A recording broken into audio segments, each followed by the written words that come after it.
অস্ত্রবিরতির পরদিনই চেনাব নদীতে দেওয়া বাঁধের একাধিক গেট খুলে দিয়েছে ভারত। এর ফলে আবারও পাকিস্তানের দিকে পানি প্রবাহিত হতে শুরু করেছে। পহেলগাঁওয়ের হামলায় নিহতের পর ভারত একাধিক কঠোর পদক্ষেপ গ্রহণ করেছে।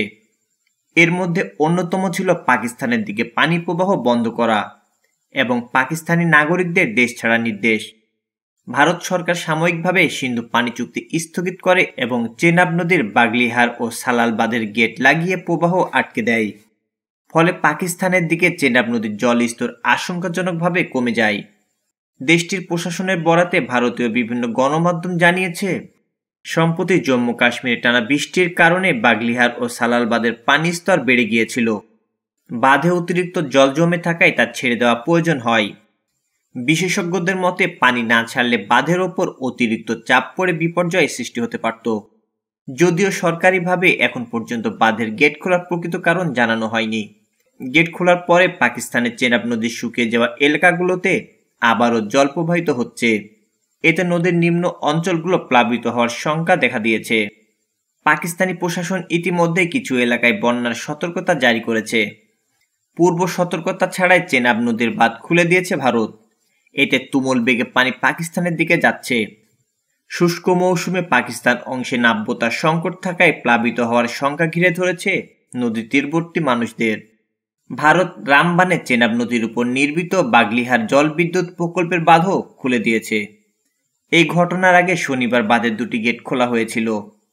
গেটগুলো সকাল 8টা থেকে বিকাল 4:30 পর্যন্ত খোলা রাখা হয়। শুক্রবার এই অঞ্চলে ভারী বৃষ্টিপাত হওয়ায় ভারতের অংশে পানির চাপ বাড়ে। বাঁধের ধারণ ক্ষমতা কম থাকায় পানি প্রবাহ নিয়ন্ত্রণের প্রয়োজনীয়তা দেখা দেয়। ধারণা করা হচ্ছে পানির চাপ কমাতে বাধ্য হয়ে ভারত গেট খুলেছে। তবে ভারত সরকার বাঁধের গেট খোলার কোনো ব্যাখ্যা দেয়নি। সিন্ধু চুক্তি 1960 সালে বিশ্ব ব্যাংকের মধ্যস্থতায় স্বাক্ষরিত হয়। এ চুক্তি অনুযায়ী 6টি নদীর মধ্যে ভারত পায় পূর্বের 3টি নদী এবং পাকিস্তান পায় পশ্চিমের 3টি নদী। ভারত এই নদীগুলোর পানি সীমিত পরিমাণে ব্যবহার করতে পারে, তবে পানি সংরক্ষণ বা প্রবাহ বাধা সৃষ্টি করতে পারে না। কাশ্মীরে সন্ত্রাসী হামলার জেরে সিন্ধু পানি চুক্তি স্থগিত করে ভারত। এরপর চেনাব ও ঝেলাম নদীর পানি নিয়ন্ত্রণের চেষ্টা করেছে দেশটি। এমনকি সিন্ধুর পানি প্রবাহ বন্ধের কার্যকর পদক্ষেপ নেওয়ার হুমকি দিচ্ছে ভারতের রাজনীতিবিদরা। এরই মধ্যে পাকিস্তানের সঙ্গে কূটনৈতিক টানাপোড়েন সামরিক সংঘাতে রূপ নেয়। টানা কয়েকদিনের সংঘাত যুক্তরাষ্ট্রের মধ্যস্থতায় যুদ্ধবিরতিতে পৌঁছায়, কিন্তু সিন্ধু পানি চুক্তি স্থগিত বহাল রাখে ভারত। দ্য টাইমস অফ ইন্ডিয়ার প্রতিবেদনে বলা হয়েছে, যেহেতু সিন্ধু চুক্তি কার্যকর নেই সেহেতু ভারত চেনাব নদীর পানি নিয়ন্ত্রণ করছে, নিজেদের প্রয়োজনে আটকে রাখছে, আবার অতিরিক্ত প্রবাহ মোকাবিলায় গেট খুলে পাকিস্তানের দিকে পানি ছেড়ে যাচ্ছে। গত সপ্তাহ ধরে ভারত বেশ কয়েকবার গেট বন্ধ এবং খুলেছে। কেন্দ্রীয় সরকারের নির্দেশে রামবানের বাগলিহার ঘাটের দুটি গেট বৃহস্পতিবারও খোলা হয়েছিল।